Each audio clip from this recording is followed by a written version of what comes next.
Buongiorno, salve, buon pomeriggio a tutti, benvenuti ad una nuova live di Reni Retro. Salve, salve, buon pomeriggio. Sono le ore 15:29 di questo 25 settembre 2025. Voglio vedere se è sincronizzato l'audio col video, eh.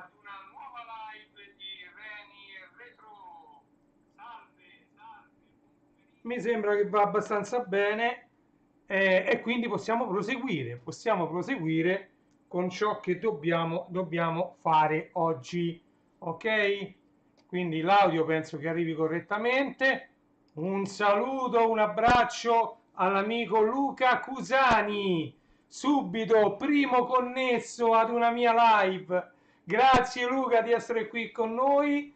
Mi raccomando, dai importanza prima ad alcune cose e poi alle altre, mi raccomando. Mi riferisco ad un video. Se volete maggiori informazioni andate sul canale di Luca. Lui ha pubblicato sia in uno short, diciamo, che in un video preso poi da una live.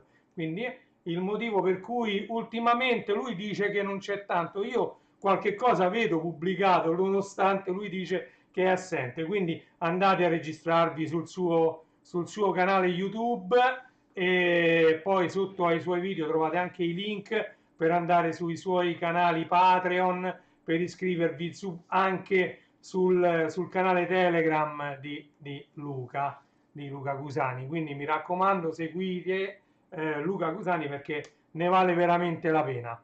Detto questo, ho fatto la mia solita introduzione, ho detto che sono le 3:30 di oggi, è 25 settembre 2025, per me è una data molto importante, però vabbè, per altri magari è un giorno qualsiasi, un giovedì come un altro, ok? Allora, io mi spoilerò sempre da solo quando apro queste live, soprattutto quando dobbiamo fare lo sfogliamo insieme. Raramente succede che devo fare lo sfogliamo insieme di un unboxing. Quindi, allora, innanzitutto ci tengo a ringraziare tanto l'amico Giuseppe Di Lillo, Sovox di Edicola 8 bit, ok? Perché è grazie a lui se sono riuscito a realizzare quello che vedremo insieme oggi. Come voi tutti sapete, la mia avventura informatica è partita con il Commodore VIC-20 nel lontano 1982, ok? Quando per la comunione mi venne regalato il Commodore VIC-20. Ecco, proprio con quel Commodore VIC-20 io iniziai a studiare il BASIC grazie ad un corso che mi comprò mio padre, quindi grazie tante papà, grazie. Se un giorno vedrai questo video saprai che io non ti ringrazierò mai abbastanza per avermi introdotto all'informatica, semplicemente acquistandomi tu, perché io avevo poco più di 8-9 anni in quell'epoca, quindi non potevo acquistare queste cose da solo. Quindi era lui, anche con mia madre, che ringrazio tantissimo, anche mia mamma, che vedendomi molto appassionato all'ambiente computer, perché come vi ho raccontato, quando mi venne regalato il VIC-20, io ebbi la fortuna di imparare prima a programmarlo e poi a giocarci. Quindi mi appassionai prima alla programmazione e poi ai videogiochi. E quindi grazie a mio zio Sandro, che lui già era possessore di Commodore 64 preso in America, e quindi mi insegnò i primi rudimentali programmini in BASIC, come 10 print virgolette ciao chiuse virgolette, 20 goto 10 run, e quello scriveva ciao tutta una serie di ciao uno dopo l'altro. E quindi quello fu il primo rudimentale BASIC. Per esempio c'era anche il fatto di scrivere print 3x5, 3 asterisco 5, e lui scriveva il risultato della moltiplicazione. Quindi diciamo, mio zio Sandro in un'oretta e mezza che noi ci trattenemmo a casa, perché poi andammo a fare il pranzo, diciamo, della comunione, io me lo ricordo come se fosse ieri, mi insegnò i primi passi per andare poi a programmare in BASIC, il BASIC del Commodore VIC-20, ok? Che poi era molto simile a quello del 64, e quindi infatti uscirono dei corsi come questo qui che andremo a vedere insieme, che era lato A VIC-20, lato B Commodore 64, anche perché quando uscì questo corso era ancora molto famoso ed era ancora in tante case il Commodore VIC-20 e stava entrando piano piano nelle case il Commodore 64, e come sappiamo ha un audio superiore al VIC-20, ha una grafica enormemente superiore a quella del VIC-20 e soprattutto aveva più RAM, molta più RAM di quella del VIC-20. Il VIC-20 nativo usciva con poco più di 3K di RAM, il Commodore 64 usciva con 38K di RAM, era enormemente di più, sembra poco ma è enormemente di più. Io avevo anche l'espansione da 16K per il VIC-20 da 3.8 e 16K, era impostabile tramite dei micro switch, però pure con 16K non ci facevo niente, e quindi praticamente mio padre poi acconsentì a acquistare il Commodore 64. Io rifeci diverse di queste lezioni su Commodore 64 perché soprattutto quelle destinate al suono e alla grafica, che quindi avevano degli indirizzi di memoria diversi, quindi PIC, poche, sto dicendo delle parole che la maggior parte di voi non sapranno neanche di che cosa sto parlando, però chi ha programmato in quell'epoca sa di cosa parlo, le SIS, SYS, quindi diciamo che questo corso è stato molto importante nella mia vita. Devo ringraziare Sovox, quindi Giuseppe Di Lillo, per l'aiuto che mi ha dato per realizzare questa cosa che vi sto per far vedere. Io non ho preso, ce l'ho giù nella sala hobby. Questa live, sono molto sincero, è stata totalmente improvvisata. Non dovevo farla perché c'ho un sacco di altre cose da fare. Tra l'altro oggi ho pubblicato un video di Clara Serina, che vedete lì il CD, lì dietro di me, eccolo qui, questo. Questo è il CD con il volumetto di Clara Serina. Clara Serina è una delle cantanti dei Cavalieri del Re. Salve Massimiliano! Massimiliano, se puoi vieni su YouTube che è meglio. Mettete il like su YouTube così questo video gira un po' di più, eh.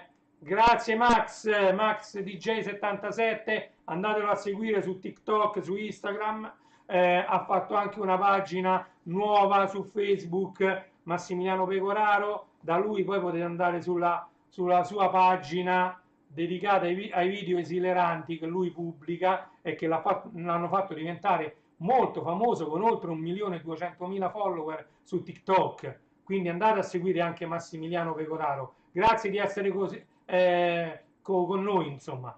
E dicevo, Clara Serina era è una delle, vabbè, i Cavalieri del Re ormai non esistono più, si sono sciolti, però ha cantato le sigle che noi conosciamo tutti dei Cavalieri del Re, insieme agli altri membri del gruppo dei Cavalieri del Re, Riccardo Zara in primis, mi fa piacere ricordare. Comunque no, adesso dobbiamo parlare di Clara Serina, che domenica scorsa, sia sabato che domenica, domenica ha fatto questo mini concerto che io ho ripreso col cellulare e ho voluto pubblicarlo sul mio canale. Ha cantato qualche canzoncina di quelle storiche, qualche sigla di quelle storiche come Lady Oscar e come Calendar Man, e poi ha cantato anche delle sue canzoni, tra virgolette, diciamo inedite. Ci ha voluto omaggiare a noi che eravamo lì di questa esibizione pubblica dal vivo di questi brani che diciamo ha scritto ultimamente, quindi inediti. Quindi se volete andate a vedere nel mio profilo, tra l'altro adesso ho pubblicato la versione in 9/16 prettamente dedicata a chi vede questi video con il cellulare, quindi è verticale. Quanto prima mi dedicherò a farne anche una versione in 9/16, in 16 noni per chi la vedrà col televisore o col PC, che invece la visione è orizzontale. Ok? Quindi grazie Clara Serina per averci omaggiato di questo mini concerto dal vivo ai Japan Days del mercatino giapponese all'Ippodromo delle Capannelle in Roma. Allora, dicevo, Giuseppe Di Lillo di Edicolo 8 bit ha permesso la realizzazione di questo sogno che avevo nel cassetto. Non ho preso il mio, diciamo, la mia opera, che io ho tutte queste cassette per VIC 20 a 64 e ho anche tutti i volumetti giù nella sala hobby, però come ho detto ho improvvisato la live e non c'è stato modo di andarla a prendere giù, lo dovevo cercare eccetera. Bando alle ciance, già è durata troppo l'introduzione, quindi andiamo a vedere cosa dobbiamo aprire. Eccola qui la scatola, è arrivata un'oretta e mezza fa, via, un'oretta e mezza fa, è una scatola bella pesante, fa anche un rumore e io mi sono scordato, io cambio posto alle cose e poi mi scordo dove le mettono, eccolo qua, va.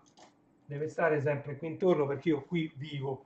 È il coltellino rosso, amici ascoltatori, vogliamo usare il coltellino rosso? Lo usiamo? Bisogna aprire questa confezione, questo box. Andiamo ad aprire. Abbiamo aperto, vediamo,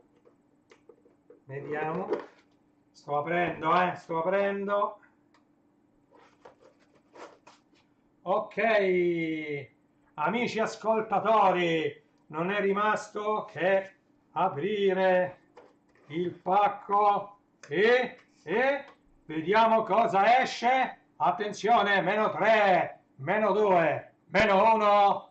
Allegria! Allegria! Bellissimo. Allora, è la stampa, tra l'altro in formato A4, quindi quello di un foglio da stampante, di tutti i fascicoli che trovate anche su edicola 8 bit, di tutti i fascicoli di quest'opera. Oh, vedete che c'è la plastica intorno, no? E noi la andiamo, mio malgrado, ai ai ai, signora Longari, eh no, noi andiamo ad aprire quest'opera, eccola qui. Io vi ripeto, ho tutti i fascicoli singoli ed era un mio sogno nel cassetto averli tutti riassunti in un unico grande libro, così magari quando sto pure qui me lo posso leggere e posso ricordare quello da cui è partito tutto. Ecco la copertina, l'ha fatta Giuseppe Di Lillo, Sovox di edicola 8 bit. La terza di copertina ovviamente è rossa, tutta di un fondo. E qui, guardate, cominciamo con, guardate, il volume 1, che è uguale, identico a quello che vedete qui. Ok? Andiamo a vedere. Oh, cos'ha di speciale conoscere il computer? Vedete, questo era scritto, i volumetti erano molto più piccoli e così lo posso leggere anche senza occhiali perché è molto più grande. Ok? Quindi, cos'ha di speciale conoscere il computer? È presto detto. Non è il solito libretto di istruzioni per computer o il solito corso per computer tutto da leggere e difficile da capire. Conoscere il computer, aggiungo direttamente dal computer, è molto di più, anzi, è tante cose insieme. È la prima guida all'uso pratico del computer, è veramente semplice e tutta in cassetta. È 1, 2, 3, tanti videogiochi divertenti e istruttivi nello stesso tempo. È 1, 2, 3, tanti programmi già pronti da utilizzare subito. È insomma un vero magazine del computer in cassetta, ad un prezzo che, come hai visto, è incredibile. Conoscere il computer direttamente dal computer è la migliore scuola per il tuo futuro. Guardate, e tutto è nato da qui, tra l'altro da Shift Run Stop. Tutto nacque premendo due tasti, Shift Run Stop, che ti permettevano di caricare il primo programma da nastro. Ok? E quindi certamente tu sai come iniziare la consultazione della prima cassetta, ma per sicurezza lo ripetiamo. Dopo aver acceso la tastiera, cioè il computer, cioè il VIC-20 o il Commodore 64, metti la cassetta nel registratore, alias dataset C2N, A questo punto premi il tasto Shift e, mantenendolo premuto, premi il tasto Run Stop. Sempre tenendo premuto il tasto Shift, lascia il tasto Run Stop. Quindi lascia anche il tasto Shift. Sul video apparirà la scritta Press Play on Tape. Premi il play sul registratore. Premilo e attendi. Dopo qualche secondo, circa 20, comparirà la prima pagina. Ok? Quindi noi ci ricordiamo i caricamenti eterni, ma è come le puntate di Holly e Benji, che alla fine io l'ho rivisto tutto, Holly e Benji. Ogni partita durava 4 episodi, massimo 5, che se tu moltiplichi tra un po', visto che ogni episodio durava 20 minuti, una partita doveva durare 45, quasi poteva andare bene, no? Comunque, gli interminabili caricamenti poi si traducevano in 4, 3, 4, 5 minuti quando il gioco era bellissimo, tipo mi sembra di ricordare che ci metteva tanto Impossible Mission, quindi ma giochi veramente grossi, veramente belli, se no gli altri non ci mettevano poi tutto questo tempo, uno aspettava 2, 3, 3 minuti e mezzo, forse 4 minuti, e uscivano fuori, mi ricordo il golf, leaderboard golf, più o meno quello era il tempo di caricamento, massimo 5 minuti per leaderboard golf, ok? Perché attendere? Il computer è dotato di memoria, questa memoria però va riempita. La cassetta svolge questo compito. Il tempo necessario perché la cassetta passi alla memoria del computer, tutti i dati incisi sul nastro è il tempo che devi attendere. Chiaro?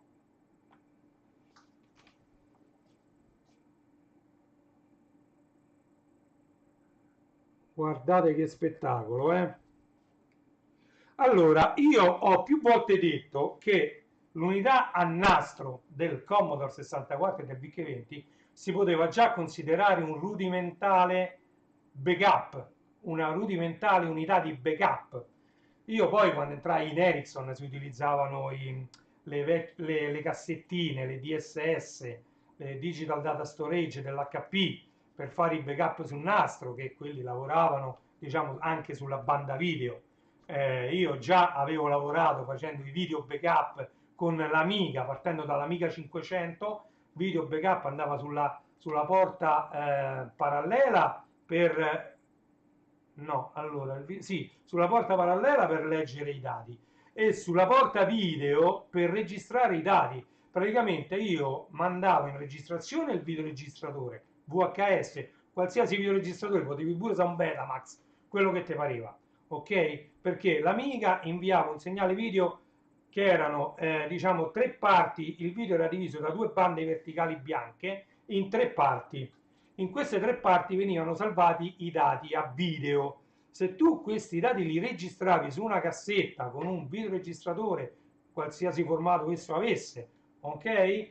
Poi li potevi ricaricare da videocassetta, ok? All'epoca, quando Amiga aveva i floppy, il problema era fare il backup di questi floppy perché gli hard disk erano da pochi mega, 40 mega, 50 mega, i floppy da 880 kilobyte di Amiga, soprattutto in DMS, che occupavano 880 kilobyte tutti uguali, cominciava a diventare un problema perché oltre i 40 floppy dentro un hard disk non ci potevi mettere. Gli hard disk costavano un sacco di soldi che non potete capire e invece le videocassette ti tiravano dietro perché si usavano per registrare i film.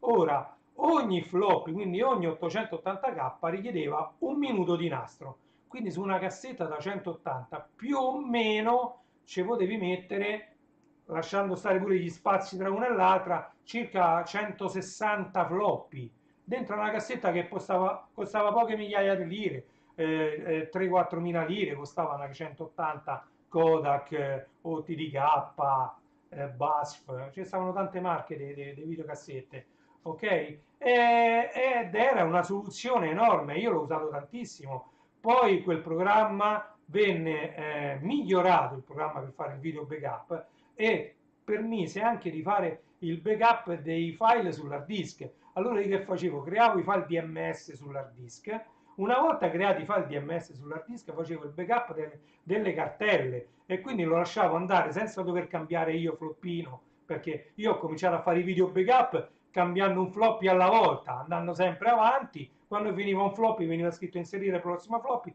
e lo inserivi. L'amica aveva la cosa in più rispetto ai PC, rispetto a qualunque cosa, che non dovevi premere nessun tasto quando inserivi un floppy, lo leggeva da solo, quindi compariva inserire il prossimo floppy, tu levavi uno, mettevi l'altro e partiva immediatamente a fare il video backup del prossimo. Ovviamente ho fatto sempre pure le verifiche, il restore, quello che viene chiamato il restore dei dati, e funzionava perfettamente. Quel video backup per Amiga funzionava perfettamente, così ha funzionato per anni perfettamente il backup tramite il dataset, il C2N del Commodore 64. Ok? Quindi noi non facevamo altro che fare il backup della memoria RAM del Commodore 64 o del VIC-20 su una audiocassetta, che poi era una cassetta audio. Se noi mettevamo quella cassetta con il programma registrato dentro la piastra dello stereo, noi sentivamo tanti fischi e rumori.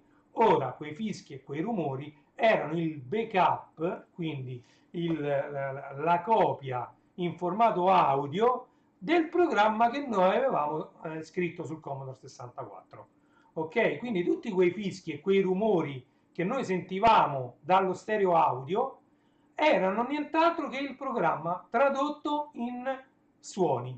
Ok? Quando noi mettevamo quella cassetta nel dataset shift run stop found, nome del programma, premevi spazio, loading, ready, lui aveva trasformato quei suoni e quei rumori in un programma che adesso risiedeva nella memoria del VIC-20 o del 64. Questo voleva anche per lo Spectrum, con un qualsiasi registratore audio. Lo Spectrum aveva... Scusa, com'è la stampa? Allora, la stampa è perfetta, devo dire la verità. Guarda, guarda, non so se lo puoi vedere.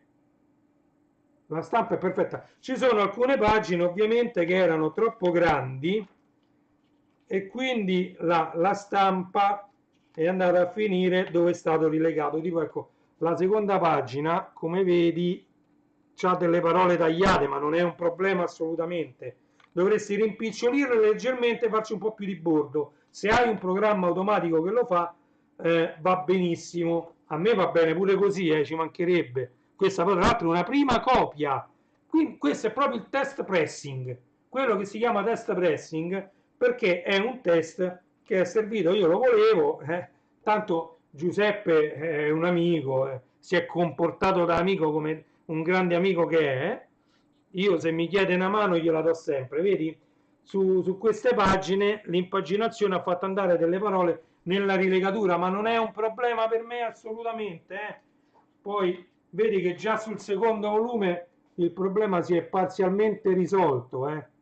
Vedi che qui c'è tutto, dove finisce, vede pure la riga verticale del fumetto dove c'è stato scritto game.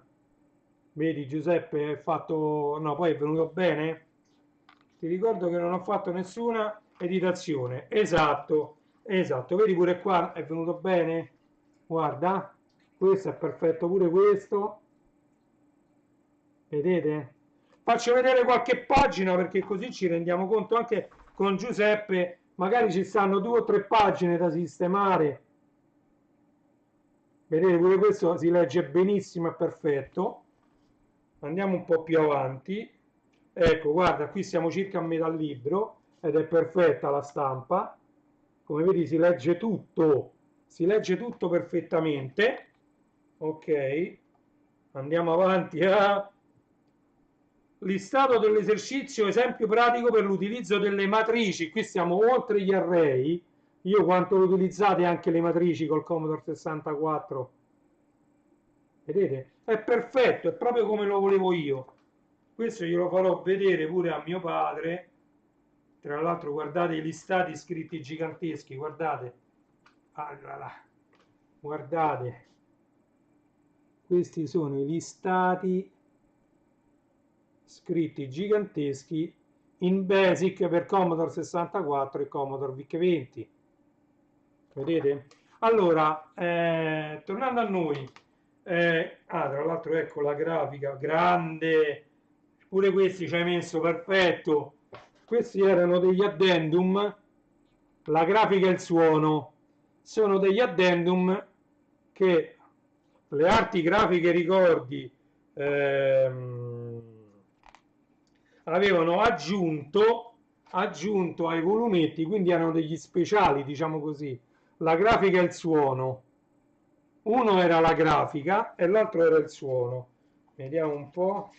La grafica, tra l'altro l'hai messo pure bene, perché erano usciti esattamente così, quindi l'impaginazione va benissimo. Questa era l'altro, la grafica volume 2, mi pare.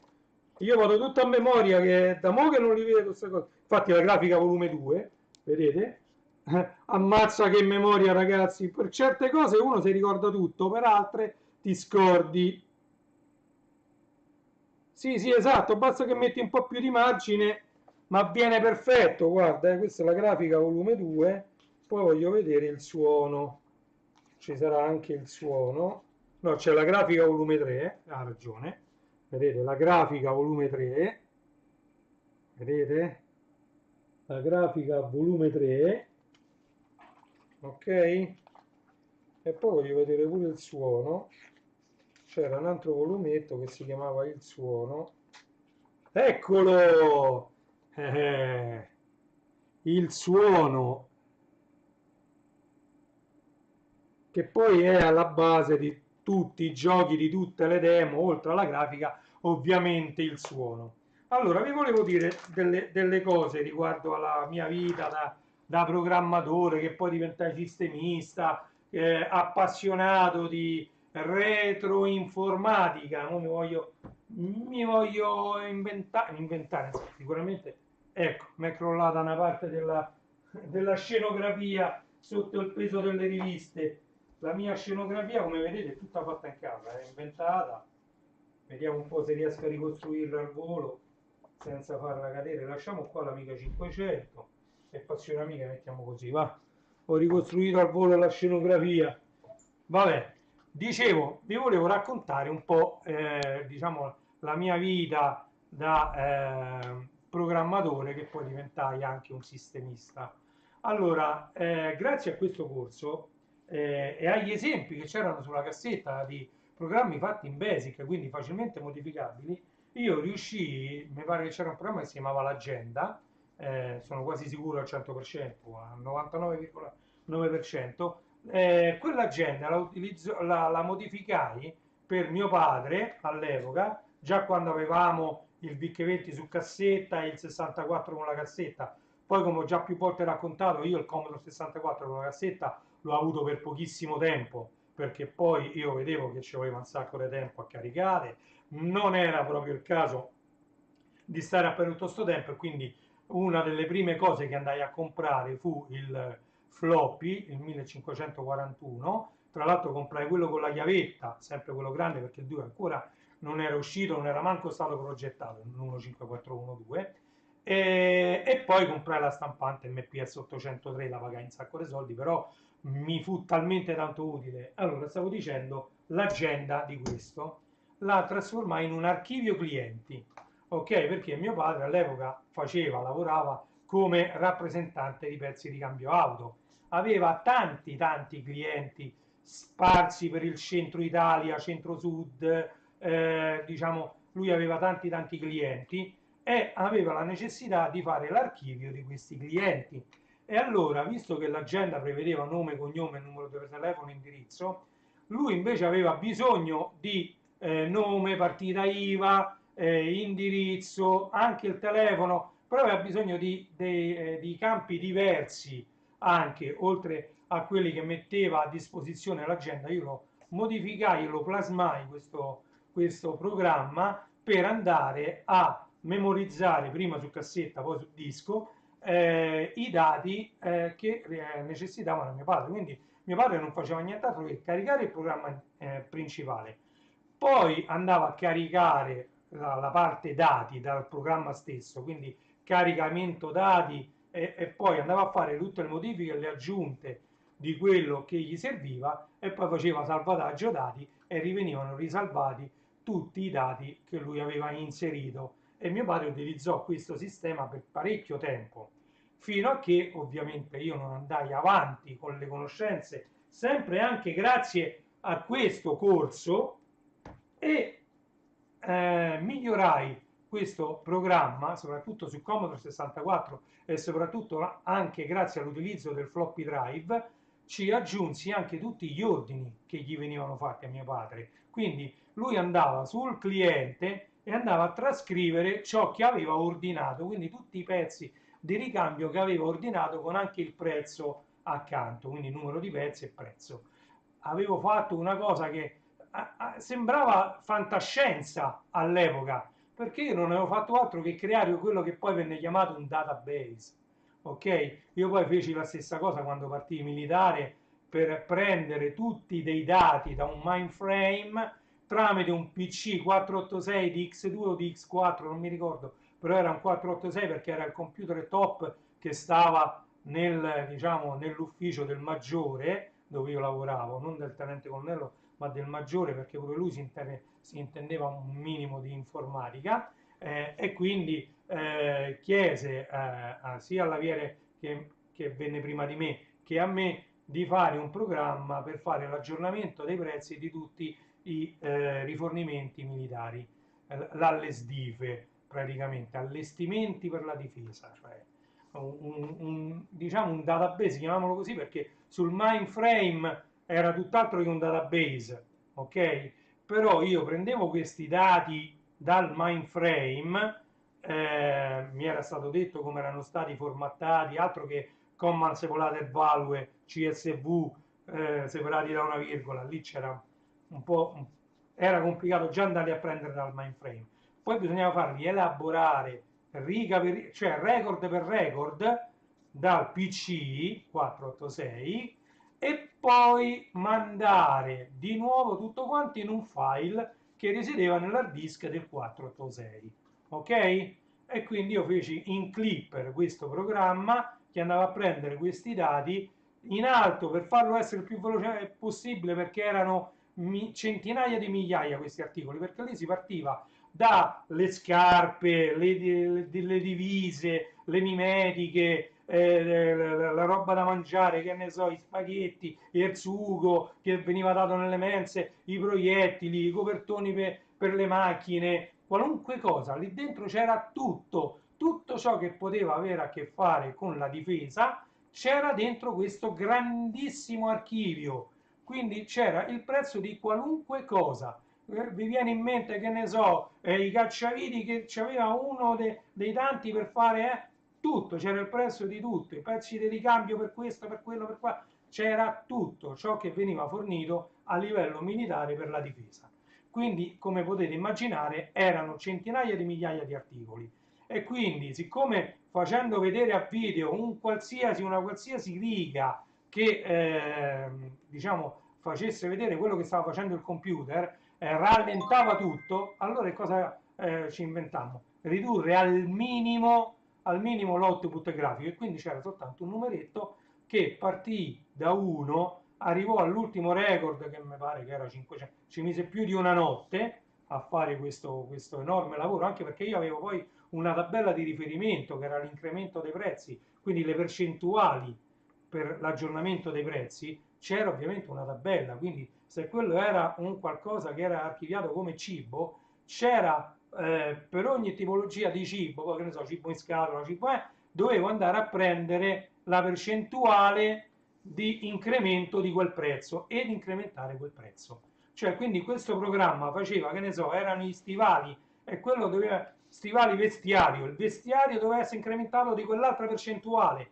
E allora, questo sempre per gli aumenti Istat, diciamo, io poi, bene o male, di che cosa volevano dire quei numeri mi interessava poco. A me interessava che il programma interfacciasse correttamente i dati per poi andare a produrre diciamo, un altro file, un altro archivio enorme con altrettanti record, chiamiamoli così, con altrettante linee, in cui il prezzo finale era aggiornato correttamente in base alla categoria dei vari prodotti, alle sottocategorie, eccetera. Una cosa abbastanza complicata, stiamo parlando di quando io partii militare, che mi sa che non era manco, no, ma non era, mi sa che non c'era neanche Windows 95, boh, forse Windows 95 sì era uscito ma non ce l'aveva nessuno ancora.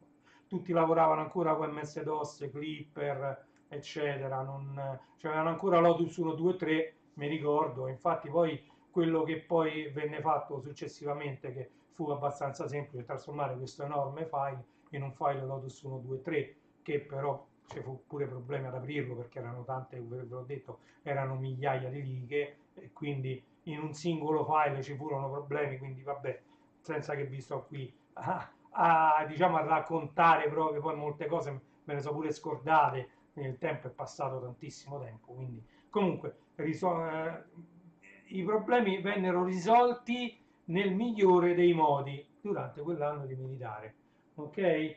Però tutto partì da un programma agenda tramite questo corso, ed è per questo che io sono tanto affezionato, ecco, vediamo l'ultima pagina, tanto affezionato a questo corso, al punto da farmelo stampare con tutto che io ho già tutti i volumetti, ma ce li ho tutti separati, tutti messi da parte, tra l'altro ogni volumetto ha la spilletta e le spillette si sono anche un po' arrugginite col tempo, ok? Quindi diciamo che mi premeva, vedete, carosello VIC 20, tabella del registro del SID, che invece era del 64, guardate, carosello VIC 20, tabella del registro del SID.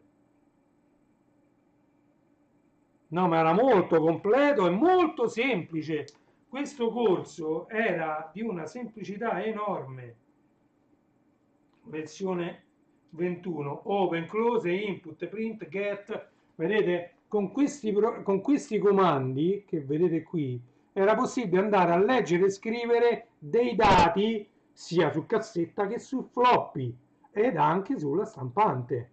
Ok? Dovevate aprire con il comando open, ok? Con il comando open aprivate una periferica, ok? Gli davate un numero, ovviamente, e aprivate un canale diretto con quella periferica, col comando open. Quindi apri un canale diretto, che è una stampante, che è un floppy, che è un registratore, ok. Aprivi il canale diretto con quella periferica, con open. Input andava a leggere i dati, nel caso della stampante potevi leggere soltanto le impostazioni e poco più, però diciamo da floppy, da registratore potevi andare a leggere i dati. Con print invece li potevi andare a scrivere, ok? Quindi andavi a scrivere i dati dentro al, che ne so, se tu gli mettevi print ciao e lo mandavi alla stampante, quindi open 1, 8, 15, e aprivi il canale diretto con la stampante, print cancelletto 1, virgola, virgolette, ciao, la stampante scriveva ciao, close 1, chiudevi il canale diretto con la stampante, ecco in due parole, spiegato quello che facevano questi comandi, ok? Guardate che sono tanti ricordi, vedete il professore con la scritta open, bellissima questa immagine, vedete? Il professore col Commodore 64, la cassetta e sul video scritto open, quindi aprire un canale diretto di dialogo con una periferica, vabbè. Poi ci sono tanti esempi, vedete? L'esempio pratico, vedete? Questi sono gli esempi pratici, vedete? Completa il listato, programmiamo insieme. Guardate che tutto è nato da qui, tutto per me, perché non tutti l'hanno fatto questo corso, poi diciamo che non costava pochissimo, certo costava meno di un qualsiasi altro corso avanzato di Basic, per carità. Poi questo usciva, diciamo, ogni 2 settimane, da quello che mi ricordo, quindi era bimestrale, diciamo, 2 volte al mese usciva. E vedete, poi uscivano pure le cassette solo per Commodore 64. Lezione 34 per Commodore 64, vedete? Lezione 34 per Commodore 64. E quindi dicevo, si poteva spalmare la spesa in più tempo, e tramite questo io diciamo, poi ho cominciato poi a programmare dopo il Basic, imparai il Pascal e il Turbo Pascal, poi imparai il C poi il Clipper, poi il CX e DB2 per la parte mainframe, diciamo così. Poi mi sono imparato ASP, ASPX, Java, JavaScript, e insomma tutti quanti quelli strutturati che iniziavano e finivano di linguaggi me li sono passati tutti. Poi ho un'infarinatura di Visual Basic, Visual C e ovviamente ASPX, ok? E poi piano piano non c'è più bisogno neanche dei programmatori, adesso soprattutto con l'intelligenza artificiale questo non serve più, però per Renato, per Renatino, per Reni, questo qui è stato l'inizio, è stato la base di qualunque cosa, ok? Quindi conoscere il computer direttamente dal computer, edizioni Beatrice d'Este, ve lo voglio far vedere, edizioni Beatrice d'Este, ok? Guardate sulla home page, edizioni Beatrice d'Este, poi anche sulla cassetta c'era scritto, vedete? Conoscere il computer direttamente dal computer, edizioni Beatrice d'Este, ok? Che poi non era solo Beatrice d'Este come abbiamo visto, ma era anche arti grafiche ricordi, perché c'era scritto pure sulla grafica il suono, vedete? Grafica 1985, guardate,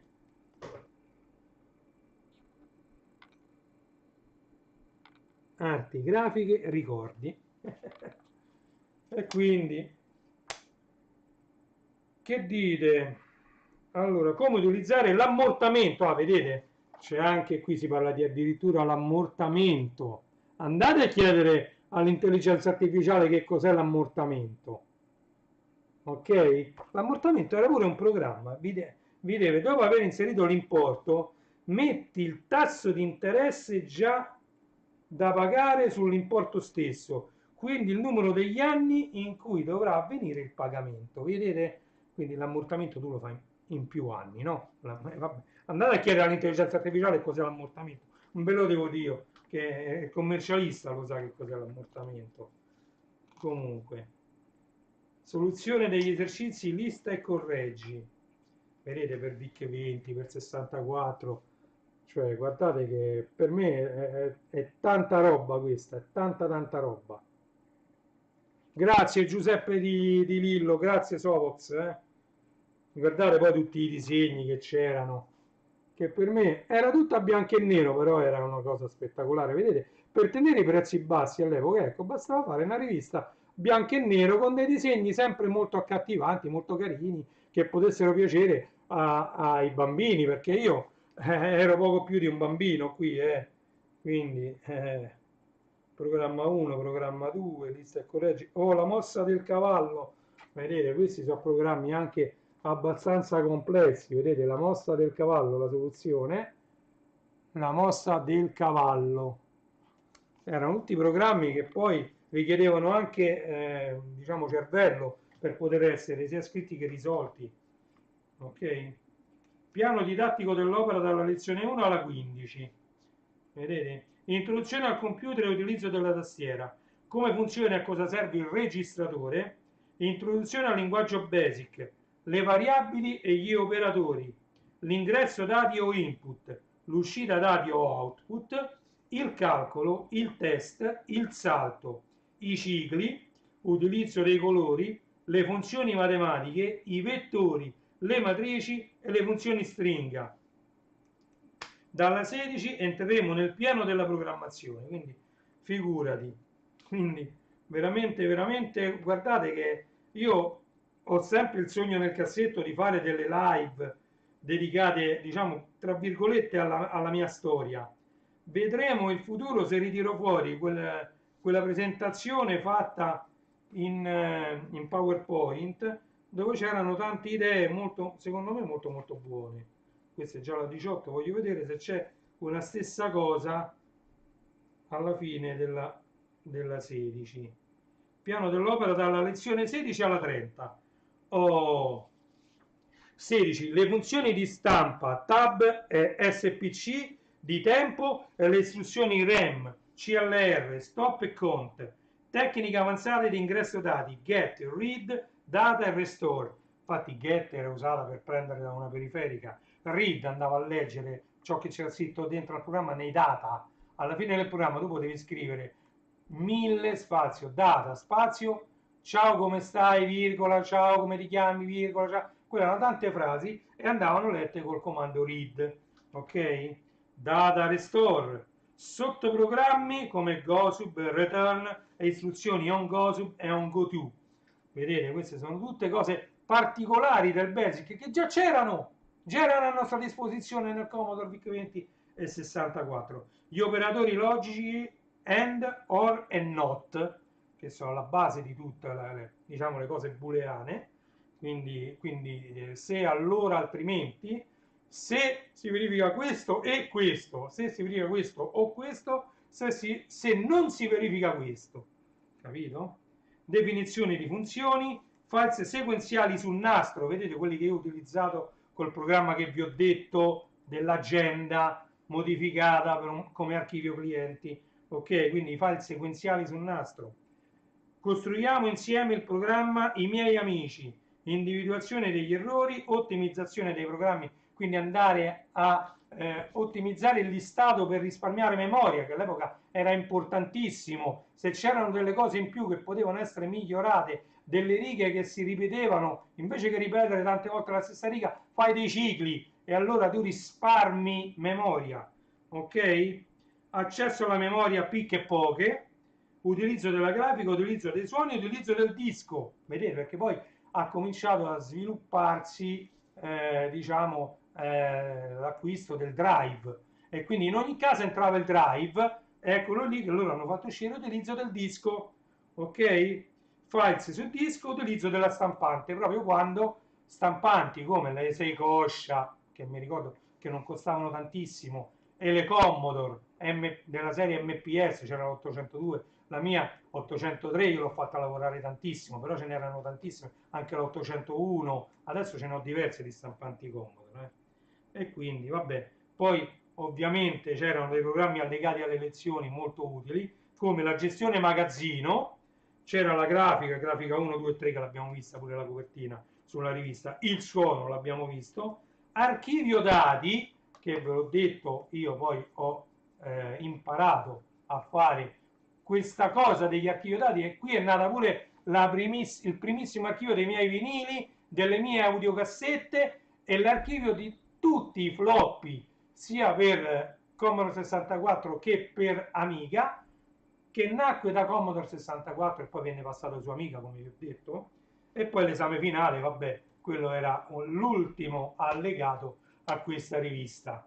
Grazie Giuseppe, mi hai fatto fare un tuffo nel passato, questo lo porterò sabato perché lo voglio far vedere a mio padre se lui si ricorda ancora di questa cosa. Grazie mille Giuseppe, sono contentissimo di questo volume, lo terrò gelosamente, anzi per chi lo vuole acquistare andate su Facebook oppure andate su edicola8bit.com, troverete i link qui sotto per contattare direttamente Giuseppe e lui vi dirà tutto come fare per ricevere ovviamente questo. Ovviamente bisogna arrivare a un minimo di stampe per poter giustificare un'opera del genere.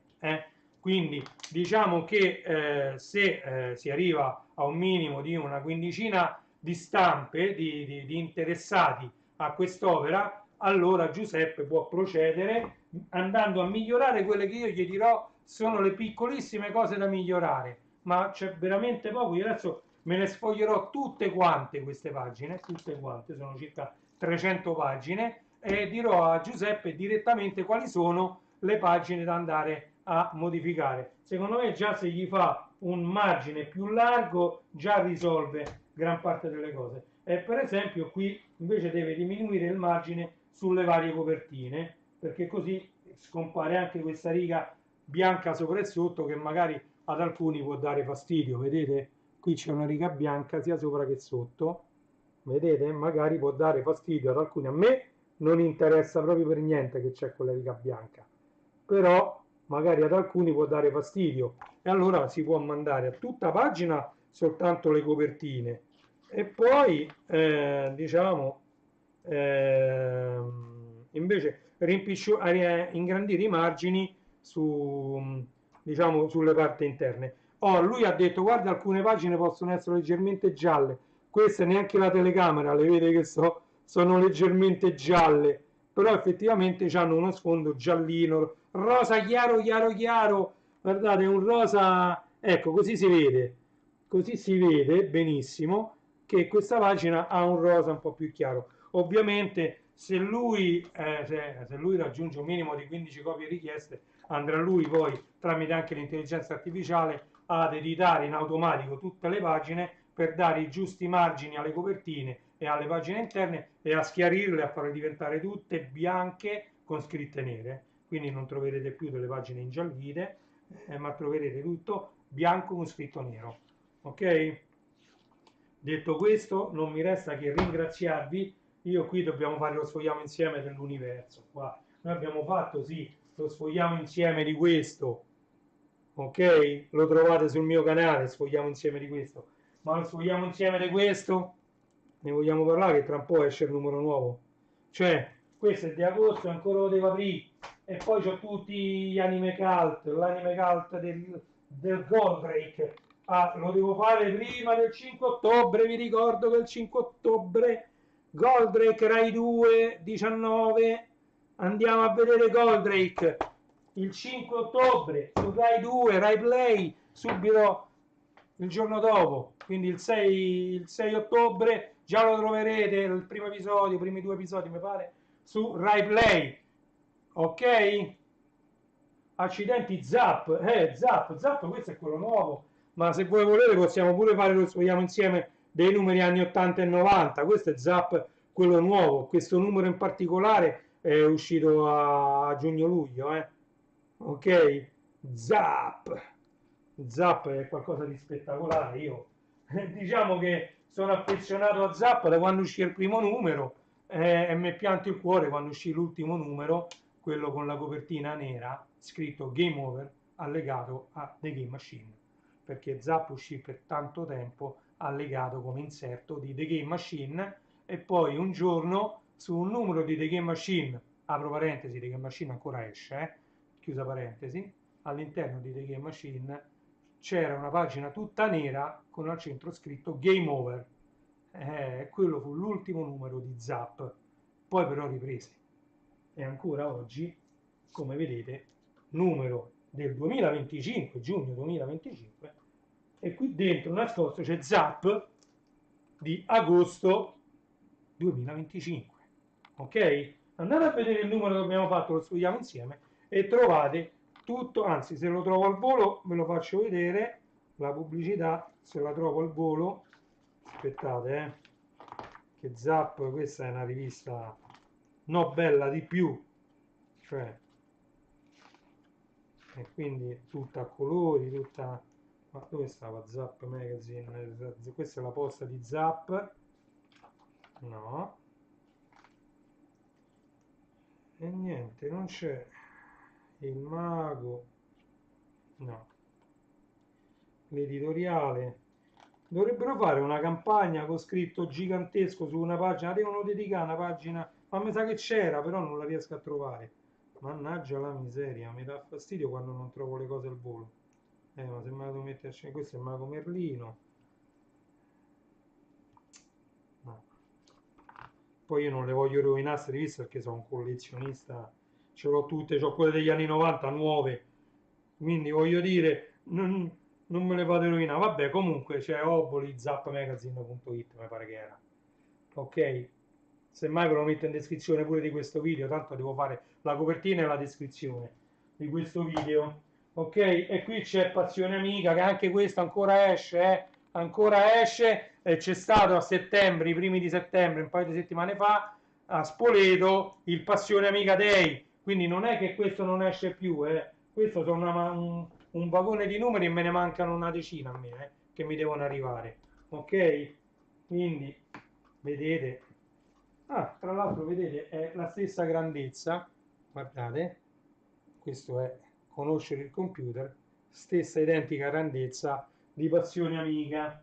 Ok, basta, basta, basta. Allora, in chiusura di live, siamo arrivati in chiusura di live.